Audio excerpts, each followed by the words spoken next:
gudoomiyaha golaha shacabka ee baarlamaanka jamhuuriyadda federaalk ee Soomaaliya mudane Maxamed Mursal Sheekh Cabdiraxmaan iyo hubdi xildhibaana uu hogaaminayo isla markaana ay kamid yihiin habdhowraha golaha shacabka xildhibaan Sharmaarka Garaad Suleymaan iyo xildhibaan Samiira Xasan Cabdulle oo ah marwada gudoomiyaha golaha shacabka oo maanta soo gaaray magaalada Garowe ee xarunta dowlad goboleedka Puntland.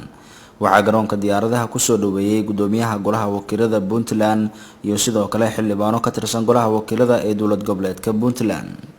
shir jaraa'id oo ay si wada jir ah ugu qabteen qaybta nasashada ee garoonka diyaaradaha ayaa gudoomiyaha golaha wakiilada ee dowlad goboleedka Puntland waxa uu wafdigan ku soo dhaweeyay magaalada Garowe. waxaa maanta farxad ah inaan halka ku soo dhaweyno gudoomiyihii golaha shacabka dowladda federaalka mudane gudoomiye Maxamed Mursal Sheekh Cabdiraxmaan. farxad bay noo tahay oo nagala soo qayb galay insha allahu munaasabadii 1 August oo ahayd maalin weyn oo ah maalintii Puntland la dhisay ama la asaasay 1998 iyo munaasabada labaad oo noqon doonta haddii Allah wadare ogolaado ama taasaaba horeyn doonta wali insha Allah meesha geli doonto waan safirin doonaa oo ah xidhitaankii golaha wakiilada dowladda Puntland fadhigiisii 44aad oo socday oo hadda gabagaba ah insha Allah waa laba munaasabadood oo labaduba aad u culus oo miisaan badan.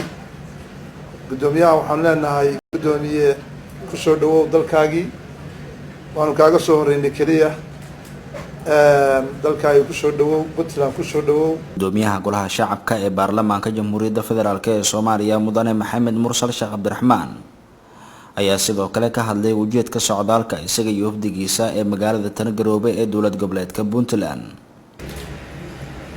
runtii farxad ayay noo tahay aniga iyo wafdigayga inaan soo gaarno magaalada Garowe. waxaan u mahadcelinaynaa gudoomiyaha baarlamaanka Puntland iyo xildhibaanada soo dhaweynta diiran oo ayna soo dhaweeyeen.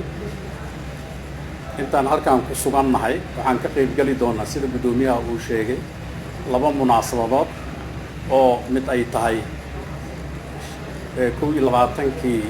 22 guuradii ee ka soo wareegtay asaaska Puntland iyo xiritaanka kalfadhiga 44aad ee baarlamaanka Puntland.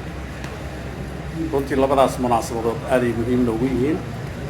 intaan ku sugannahay magaalada Garowe meel walba ha noqotee waxaan la kulmi doonaa mas'uuliyiinta. wafdiga gudoomiyaha golaha shacabka ayaa muddada ay joogaan magaalada Garowe ee xarunta dowlad goboleedka Puntland waxa ay kaga qayb gali doonaan xuska markii la aasaasay dowlad goboleedka Puntland oo ay ka soo wareegatay 21 sano iyo sidoo kale xiritaanka fadhiga 44aad ee golaha wakiilada dowlad goboleedka Puntland.